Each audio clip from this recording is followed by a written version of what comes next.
కాకినాడ జిల్లా అన్నవరం కార్తీక పౌర్ణమి మహాపర్వదినము సందర్భంగా సత్యదేవుని గిరిప్రదక్షిణ లక్షలాది భక్తజనులతో వైభవంగా సాగింది.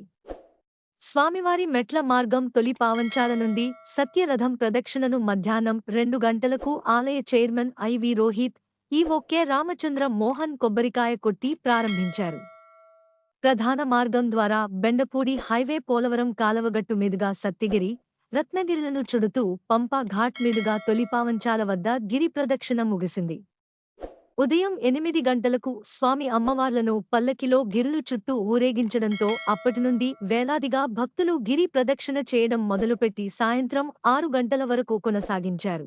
గిరి ప్రదక్షిణకు రాష్ట్ర నలుమూలల నుండి లక్షలాదిగా భక్తులు తరలి రావడంతో సత్యదేవుని నామస్మరణ మారు మోగుతూ గిరి ప్రదక్షిణ కొనసాగింది.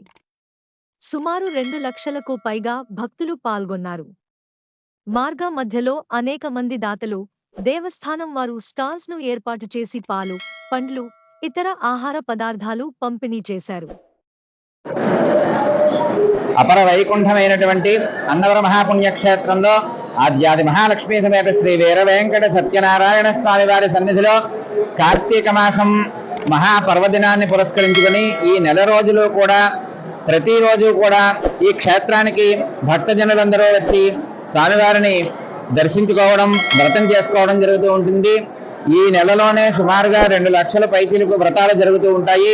అటువంటి ఈ దివ్యమైనటువంటి ఈ కార్తీక మాసంలో ఈ క్షేత్రంలో ఉత్సవాలు కూడా ఉన్నాయి, ప్రత్యేకమైన ఉత్సవాలు. వాటిలో క్షీరాబ్ది ద్వాదశి, ఆ రోజున తెప్ప ఉత్సవం మహా దివ్యంగా అంగరంగ వైభవంగా జరిగింది.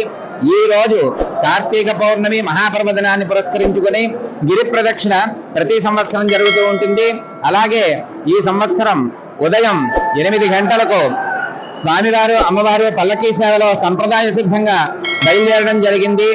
మధ్యాహ్నం భక్తజనులందరితోటి కూడా 2 గంటలకు తొలి పావంచాల నుండి కూడా ఈ సత్యరథం బయలుదేరుతుంది. ఈ సత్యరథంతో పాటు భక్తజనులందరూ కూడా ప్రదక్షిణ చేయడానికి అందరూ కూడా అలా వేచి ఉన్నారు. కొండపైన కొండ దిగువన కూడా ఉదయాన్నే ఈ క్షేత్రానికి వచ్చి స్వామివారి వ్రతాన్ని చేసుకుని దర్శనం చేసుకుని ఈ సత్యరథంతో పాటు ప్రదక్షిణ చేయడానికి, స్వామివారి యొక్క గిరి ప్రదక్షిణ చేయడానికి అందరూ కూడా వేచి ఉన్నారు. ఇటువంటి ఈ గిరి ప్రదక్షిణ వేళల్లో అలాగే స్వామివారి యొక్క వార్షిక ఉత్సవాలలో స్వామివారు మహదానందంగా ఉంటారట.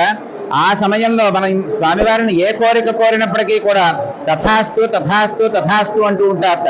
అందువల్ల ఈ గిరి ప్రదక్షిణకు విచ్చేసి భక్తజనులందరూ కూడా స్వామివారి యొక్క ఆశీర్వాద అనుగ్రహాలను సంపూర్ణముగా పొందవలసినదిగా కోరుచున్నాం.